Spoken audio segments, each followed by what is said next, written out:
విద్యార్థుల హింసపై హైఫావర్డ్ కమిటీ 5 సభ్యులతో ఏర్పాటు చేసిన సుప్రీంకోర్టు నిరసనకారులపై పోలీసుల బలప్రయోగంపై విచారణ. రైట్, నిన్న మనం చదువుకున్నాం ఏదైతే విద్యార్థుల జరిగినటువంటి హింసకాండ ఏదైతే ఉందో దానిపైన ఆ ఇష్యూ పైన కూడా ఒక హైపవర్డ్ కమిటీ అనేది ఏర్పాటు చేశారు. కమిటీలో కూడా దీనికి సంబంధించి పదవి పోయినటువంటి జడ్జిలు కావచ్చు, లేకపోతే రిటైర్డ్ జడ్జిలు కావచ్చు, లేకపోతే మిగతా డీజీపీ స్థాయిలో ఉన్నటువంటి వ్యక్తులు, అలాగే రిటైర్డ్ అధికారులు, రిటైర్డ్ సిబిఐ అధికారులు అందరినీ కూడా ఒక టీమ్గా ఏర్పాటు చేసి వాళ్ళను కూడా ఈ పరీక్షకు సంబంధించి కూడా పూర్తిగా అసలు ఏం జరిగింది, అక్కడ ఆ స్టూడెంట్ల పైన దాడి జరిగిందా లేకపోతే ముందుగానే వీళ్ళే దాడి చేసిన పోలీసులు అన్న కోణంలో కూడా విచారణ జరుగుతుందట. కమిటీ ఏం తీర్పిస్తే అదే విధంగా కూడా యాక్షన్ తీసుకునే ఛాన్స్ ఉందట. 5 సభ్యులతో కమిటీ వేసిన సుప్రీంకోర్టు నిరసనకారులపై పోలీసుల బలప్రయోగంపై విచారణ. నీట్ పేపర్ లీక్ నిరసనల సమయంలో గత నెలలో ఢిల్లీలోని జంతర్ మంతర్ సహా దేశంలోని పలు ప్రాంతాల్లో జరిగిన విద్యార్థి నిరసనలో చోటు చేసుకున్న హింసా పోలీసుల చర్యలపై స్వతంత్రంగా విచారణ జరిపేందుకు సుప్రీంకోర్టు 5 సభ్యులతో హైపవర్డ్ కమిటీని గురువారం ఏర్పాటు చేసింది. నిరసనకారులపై పోలీసులు పారామిలిటరీ బలగాలు మితిమీరిన బలాన్ని ప్రయోగించాయన్న ఆరోపణలతో పాటు భద్రతా సిబ్బందిపై నిరసనకారులు జరిపిన దానివల్ల ఎవరికైనా గాయాలను కూడా ఈ కమిటీ పరిశీలించనుంది. సుప్రీంకోర్టు మాజీ న్యాయమూర్తి జస్టిస్ ఆర్ సుభాష్ రెడ్డి ఈ హైపవర్డ్ కమిటీ చైర్మన్గా వ్యవహరిస్తారట.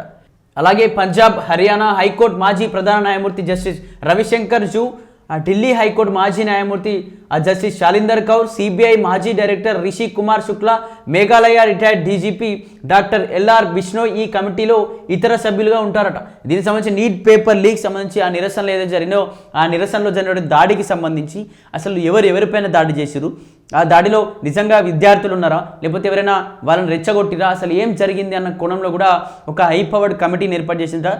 ఈ హైపవర్డ్ కమిటీకి ఎవరట ఈ కమిటీని చూసుకునేవట అంటే సుప్రీంకోర్టు మాజీ న్యాయమూర్తి justice R Subhash Reddy high-powered committee యొక్క చైర్మన్గా ఉంటారట. మిగతాగా కొందరు ప్రధాన న్యాయమూర్తి రవిశంకర్ అని చెప్పేసి, అలాగే ఢిల్లీ హైకోర్టు సంబంధించిన మాజీ న్యాయమూర్తి శాలిందర్ కౌర్ అని చెప్పేసి, ఇలా డాక్టర్ ఎల్ఆర్ బిష్ణోయ్ అని చెప్పేసి ఇలా కొందరు న్యాయవాదులు, అదేవిధంగా మాజీ సిబిఐ డైరెక్టర్ కూడా ఇందులో ఉన్నారట.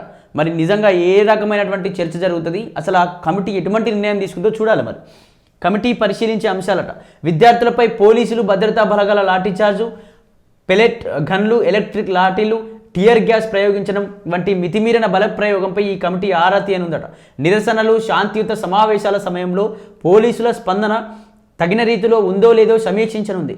అరెస్టులు, బలప్రయోగం సమయంలో పోలీసులు అధికారులు ఖచ్చితంగా యూనిఫామ్, నేమ్ ప్లేట్లు ధరించారా లేదా అనే చూడడంతో పాటు నిరసనల సమయంలో విద్యార్థులపై నిఘా పెట్టడం ద్వారా వారి గోప్యతకు భంగం కలిగించారనే ఆరోపణలు పరిశీలించనుందట.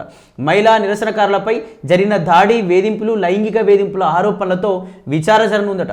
అలాగే నిరసనకారుల చర్యల వల్ల ప్రభుత్వ ఆస్తులకు జరిగిన నష్టం, విధి నిర్వహణలో పోలీసులకు, భద్రతా బలగాలకు తగిన గాయాలు, వారికి కలిగిన మానసిక భావోద్వేగ ఆందోళనను కూడా కమిటీ పరిశీలించనుంది.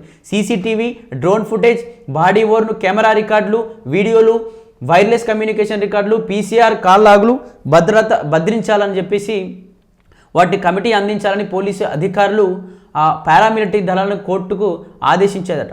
ఈ కమిటీ తన మధ్యంతర నివేదికను సాధ్యమైనంత త్వరగా సమర్పించాలని ఆదేశించి తదుపరి విచారణను సెప్టెంబర్ 10కి వాయిదా వేసిందట. ఏదైతే దీనికి సంబంధించి విద్యార్థులకు పోలీసులకు మధ్య జరిగినటువంటి ఈ ఘర్షణ వాతావరణంలో అసలు ఎంతమంది పోలీసులు ఉన్నారు, పోలీసులు ఎటువంటి అంటే లాఠీలు వాడిర్రా లేకపోతే ఎటువంటి గన్స్ వాడిర్రు, రబ్బర్ బుల్లెట్లు వాడిర్రా, బాష్ప వాయువులు వాడిర్రా, నిజంగానే అక్కడ మనం చాలా సోషల్ మీడియాలో చూసాం రాళ్ళు కూడా తీసుకొచ్చి వాళ్ళపైన ఇసరడానికి పోలీసులని కూడా, అవి వాడాల్సి వచ్చిందా, అవి వాడిన వాళ్ళు నిజమైన పోలీసులేనా లేకపోతే ఇందులో పోలీసుల ముసుగులో వేరే ఎవరైనా ఇన్వాల్వ్ అయి ఉన్నారా? నిజమైన పోలీసులకు అందరికీ కూడా ప్రతి ఒక్కరికి బ్యాడ్జ్ ఉంటుంది, నేమ్ ప్లేట్ ఉంటుంది. మరి ఇందులో కొంతమంది కూడా నేమ్ ప్లేట్ లేదని చెప్పేసి మొన్నదాకా ఎక్కువగా వార్త సర్క్యులేట్ అయింది. ఈ అంశం పట్ల కూడా చర్చించనున్నారు. అసలు నిజంగా నేమ్ ప్లేట్ ఉందా, నేమ్ ప్లేట్ లేని వాళ్ళని పోలీసులు ఏ విధంగా అంటారు, అదేవిధంగా అక్కడ ఉన్నటువంటి సీసీ కెమెరా కావచ్చు, అలాగే డ్రోన్ షాట్స్ కావచ్చు, ఇవన్నీ కూడా అన్నిటి కూడా భద్రపరిచి మాకు ఖచ్చితంగా మేము అడిగినప్పుడు మాకు చూపించాలి అంటూ కూడా ఈ కమిటీకి చెప్పనున్నారట. అదేవిధంగా ఎంతమంది పోలీసులు యూనిఫామ్తో ఉన్నారు, ఎంతమంది పోలీసులు యూనిఫామ్తో లేరు, నిజంగా విద్యార్థులు రెచ్చగొట్టారు, అలాగే అమ్మాయిలపైన లైంగికంగా ఏమైనా వేధింపులు జరిగినాయా, అమ్మాయిలపైన పోలీసులు ఇష్టానికి ఏమైనా ప్రవర్తించిరా అన్న కోణంలో కూడా ఈ కమిటీ అయితే విచారణ చేయనుందట. దీనికి సంబంధించి ఆ విచారణలో భాగంగా ఈ సెప్టెంబర్ 10కి అయితే దీన్ని కోర్టు వాయిదా వేసిందట. ఆ టైం వరకు వీళ్ళు మళ్ళీ ఒకసారి మాట్లాడుకొని పరిశీలించి అంశాలు పరిశీలించిన తర్వాత కోర్టుకు మళ్ళీ సమర్పిస్తారు. రైట్, త్రిభాషా విధానాన్ని పునఃపరిశీలించండి. సిబిఎస్ఈ 9వ తరగతి విద్యార్థులకు 3 భాషల అధ్యయనాన్ని తప్పనిసరి చేస్తూ తీసుకొచ్చిన నిబంధన వల్ల తలెత్తిన సమస్యలకు తగిన పరిష్కారాలన్నీ కనుగొనాలని, విద్యార్థులపై ఎలాంటి ఒత్తిడి పడకూడదని సుప్రీంకోర్టు గురువారం స్పష్టం చేసింది. ఈ విధానాన్ని ప్రవేశపెట్టడంలో తప్పులేదని, కానీ అమలు చేస్తున్న తీరుపైనే పిటిషన్ల అభ్యంతరాలు వ్యక్తం చేస్తున్నారని పేర్కొంది. ప్రస్తుతం 6వ తరగతిలో ఉన్న విద్యార్థులకు ఈ ఏడాది మినహాయిస్తే కొత్త భాషను నేర్చుకోవడానికి సంసిద్ధతను విద్యార్థులకు తగిన సమయం దొరుకుతుందని తెలిపింది. ఇంగ్లీష్ విదేశీ భాష ఎలా అవుతుందని ఈ సందర్భంగా ప్రశ్నించింది. భారత్లో చారిత్రక మూలాలున్న ఈ భాష కొన్ని రాష్ట్రాలకు అధికారిక భాషగా ఉన్నది గుర్తు చేసింది. కాబట్టి ఇంగ్లీష్ దేశీయ భాషగా చూడాలా లేదా విదేశీ భాషగా పరిగణించాలనే అంశంపై స్పష్టత రావాల్సి ఉందని తెలిసింది. ఏదైతే త్రిభాషా విధానాన్ని అయితే ఇంగ్లీష్ సంబంధించినటువంటి ఆ భాష పైన కూడా అక్కడ ఆ కోర్టులో ఇక్కడ దానికి సంబంధించి విచారణ నడుస్తూ ఉంది. చూడాలి మరి ఆ విషయంలో కూడా ఏం రాబోతున్నారు.